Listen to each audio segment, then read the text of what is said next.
Welcome to another video with the Divine Names Mystery Ministry.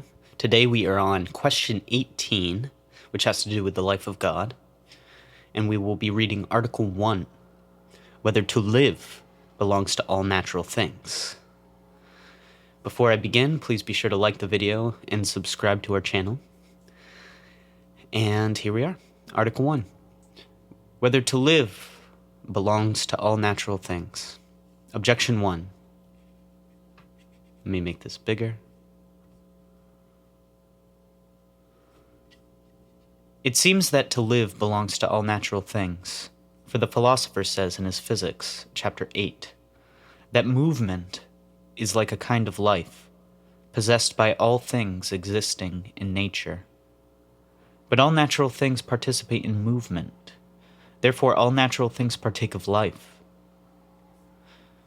Replied to Objection 1. These words of the philosopher may be understood either of the first movement, namely that of celestial bodies, or of the movement in its general sense. In either way is movement called the life, as it were, of natural bodies, speaking by a similitude, and not attributing it to them as their property. The movement of the heavens is in the universe of corporeal natures, as the movement of the heart, whereby life is preserved, is in animals. Similarly, also every natural movement in respect to natural things has a certain similitude to the operations of life. Hence, if the whole corporeal universe were one animal, so that its movement came from an intrinsic moving force, as some in fact have held, in that case movement would really be the life of all natural bodies. Objection 2. Further, plants are said to live, inasmuch as they in themselves a principle of movement of growth and decay. But local movement is naturally more perfect than, and prior to, movement of growth and decay, as the philosopher shows in his Physics, chapter 8. Since then, all natural bodies have in themselves some principle of local movement, it seems that all natural bodies live. Reply to Objection 2. To bodies, whether heavy or light, movement does not belong, except insofar as they are displaced from their natural conditions, and are out of their proper place. For when they are in the place that is proper and natural to them, then they are at rest.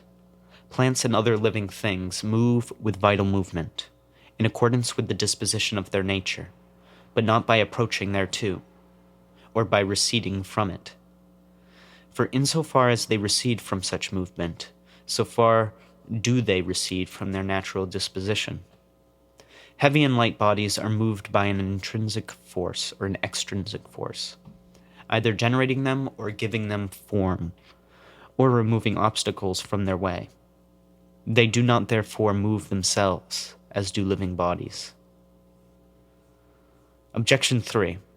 Further, amongst natural bodies, the elements are the less perfect, yet life is attributed to them.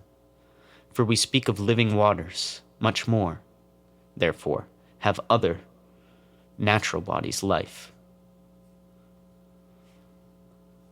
Reply to Objection 3. Waters are called living that have a continuous current, for standing waters that are not connected with a continually flowing source are called dead, as in cisterns and ponds. This is merely a similitude, inasmuch as the movement they are seen to possess makes them look as if they were alive. Yet this is not life in them in the real sense, since this movement of theirs is not from themselves, but from the cause that generates them. The same is the case with the movement of other heavy and light bodies. On the contrary, Dionysius says in his Divine Names, chapter 6, that the last echo of life is heard in the plants, whereby it is inferred that their life is life in its lowest degree. But inanimate bodies are inferior to plants.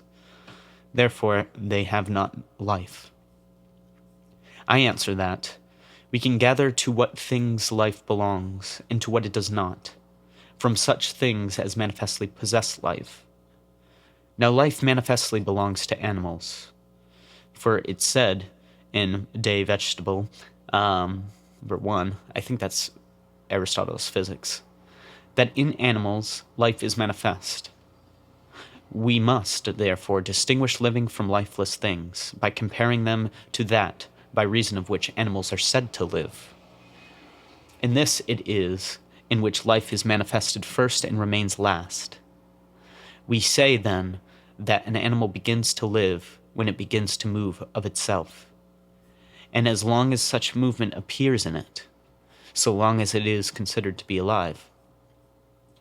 When it no longer has any movement of itself, but is only moved by another power, then its life is said to fail, and the animal to be dead, whereby it is clear that those things are properly called living that move themselves by some kind of movement, whether it be movement properly so called, as the act of an imperfect being, i.e. of a thing in potentiality, is called movement, or movement in a more general sense, as when said of the act of a perfect thing, as understanding and feeling are called movement.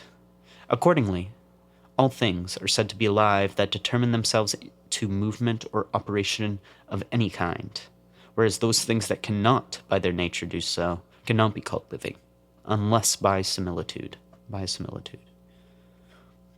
So there we have it. That is Article 1 of Question 18 in the Prima Pars of St. Thomas Aquinas' Summa Theologica. Thank you for watching another video with the Divine Names.